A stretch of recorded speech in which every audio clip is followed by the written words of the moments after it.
Maggot BSF punya kemampuan yang luar biasa untuk mereduksi sampah, sehingga bisa dijadikan pilihan yang efektif untuk mengurangi sampah yang ada di lingkungan kita. Dan dalam budidaya Maggot BSF banyak jenis sampah yang bisa kita gunakan sekaligus untuk mengurangi sampah yang ada di lingkungan kita. Nah, jenis-jenis sampah apa aja sih yang bisa digunakan sebagai pakan maggot?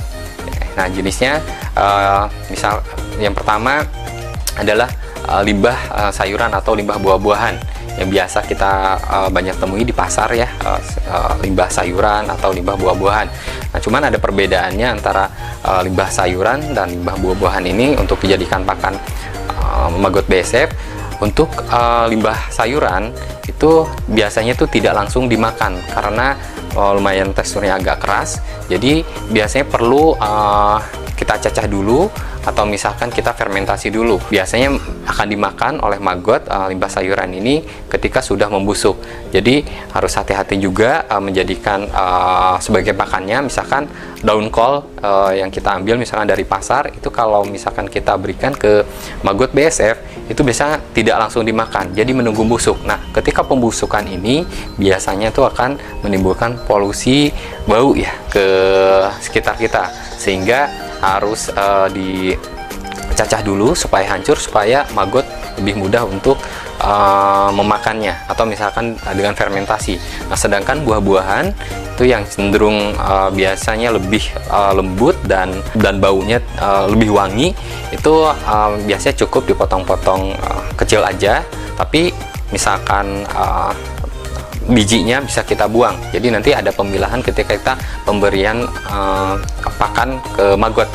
Nah, terus selanjutnya selain limbah buah-buahan dan sayuran, kita juga bisa gunakan sisa makanan, misalkan dari dapur kita, atau misalkan sisa makanan dari restoran atau hotel atau perkantoran, atau misalnya dari sekolah-sekolah bisa kita kumpulkan dan kita bisa berikan ke maggot sebagai pakan mereka.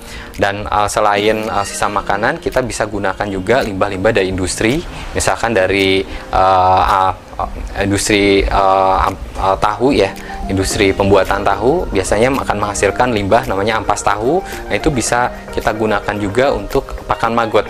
Nah, selanjutnya kita bisa juga gunakan kotoran-kotoran dari peternakan, kotoran hewan ya, misalkan kotoran ayam, kotoran puyuh, atau misalkan kotoran sapi atau kotoran kambing.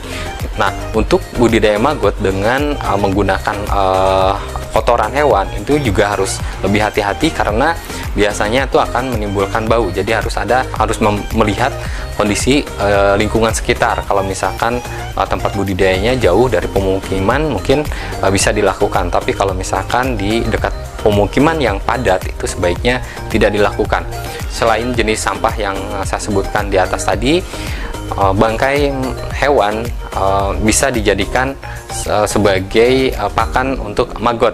Jadi biasanya peternakan lele atau misalnya peternakan ayam yang mempunyai budidaya maggot itu akan membantu ketika banyak ternak mereka yang mati, jadi tidak menimbulkan polusi, karena tadi kemampuan si Maggot BSF bisa menghabiskan sampah dalam waktu yang cepat sekali. Jadi misalkan ada bangkai dari peternakan, misalkan bangkai lele gitu, kita berikan ke maggot, itu bisa habis. Nah, itu kelebihan maggot.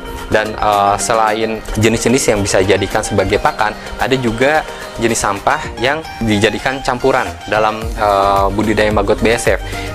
Jadi supaya medianya remah dan tidak becek.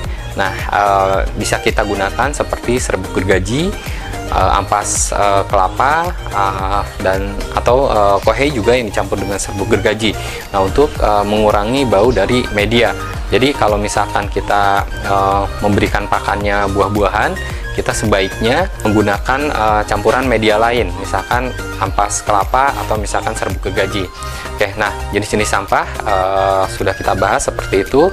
Dan sampah organik yang lainnya yang bisa membusuk itu bisa digunakan sebagai pakan maggot.